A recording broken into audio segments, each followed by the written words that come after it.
You know what, though? If we're talking effect, let's talk about Godzilla. Yeah. He looks incredible. Absolutely. And bold choice. His first appearance, it's daytime. Yeah.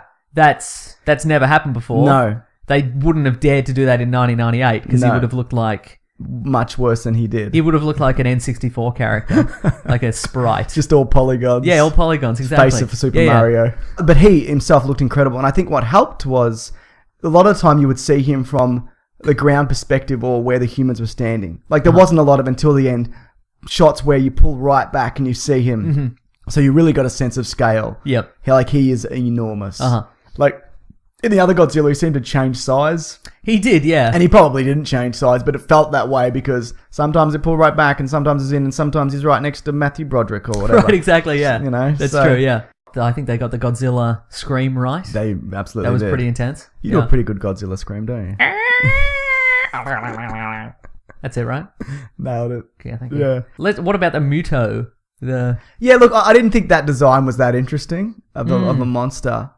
But comparatively, he was less impressive than Godzilla, Yeah. but I guess that's the idea. He struck me as a combination of the Cloverfield monster and... Well, we've just had Pacific Rim. We have. And it was odd, I thought, that he had an electromagnetic pulse weapon.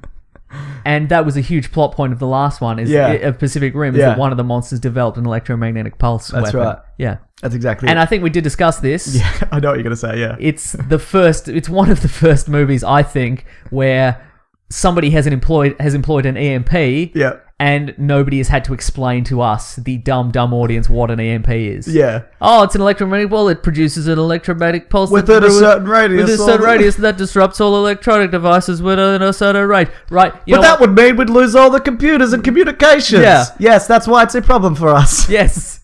We know it. We know that's a thing now. We know that's what it does because we've seen dozens of movies where I think the first time I was exposed to that in a movie was Ocean's 11. Yep. And I immediately get that. Yeah. I'll never need to have that explained to me ever again.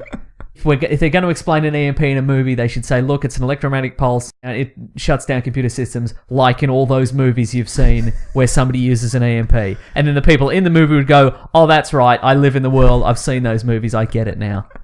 It's interesting, they didn't necessarily talk down to us throughout the course of the movie. No. Like when the female Muto gets pregnant, we see that it has some sort of egg sac. Yeah. They don't go, oh, it's going to give birth to lots more of those monsters. That's a really good point. It's going to overwhelm the world. I certainly hope Godzilla destroys this thing because otherwise we're all in a lot of trouble and it will cause our extinction. Right? We get it. Yeah. We see how much damage 3 monsters can do. Yep.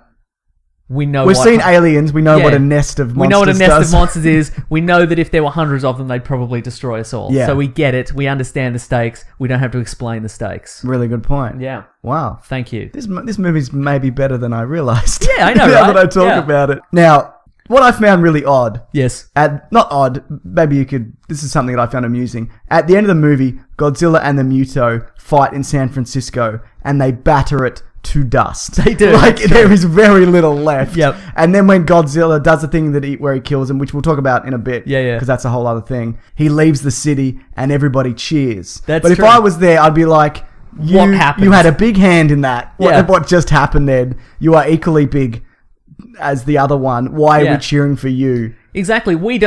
They don't know that that other one laid eggs. Yeah, in order to cheer for Godzilla, everybody in San Francisco would have had to have all the military intelligence that we had seen to know that Godzilla was hunting the monsters to stop them. Yes. But they don't know that. No. As far as they know, 3 giant monsters have shown up and have just flattened the city. You're right. Yeah.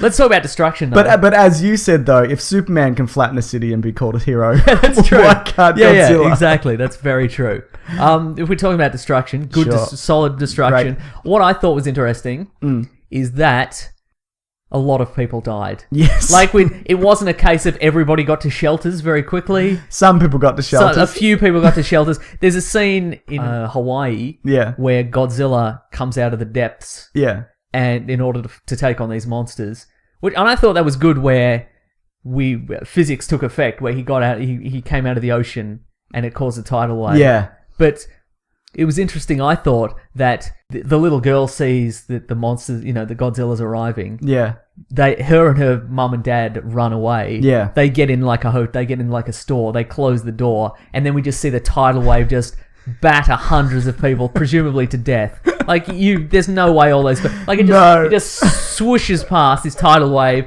and it just gathers hundreds of people up in its wake. They all drowned or were crushed to death. There's no way out for those people. The atomic breath, though. I know one of your things going in was like, I only want to see the atomic breath. Nothing else matters. Because as we know, and if you haven't seen the 1998 Godzilla, a classic Godzilla from the Japanese version has sort of an atomic fire laser breath. Yeah. Like that's an iconic part of him. All the spines on his back light up, and then he breathes this fire. Yeah. And in the 1998 Godzilla, we were sort of we see him breathe fire in the trailer, and then when we go in, there's no fire breath. He just screams really hard near a gas main, and there's some fire, and it was bitterly disappointing. And I hate everyone involved in that film. I've just got here. Look, it does everything a Godzilla movie should do. I thought you were going to say it does everything a goddamn Godzilla movie should do. Yeah, I've got it. It does everything a Godzilla movie should do. Eventually, like it eventually does it. I think next time, if they do a sequel, they're going to have to speed that up. Because they've now revealed what he can do and the battles or whatever. And that's pretty much it. I also thought it would have been good to see some kind of sort of additional scope, like some sort of preview of another monster that maybe is on the way for him. Yeah. Like maybe we've humanity somehow awakened more of these creatures. Like Shaq, when Shaq... No, Barkley. Charles Barkley. Charles Barkley fought him. Yeah, exactly. Like Charles Barkley takes in the post credits, he takes a potion. He's like, this is a refreshing energy drink for good old Charles Barkley. Yeah, and he's like, oh, no, and then he starts growing out of his his house or whatever.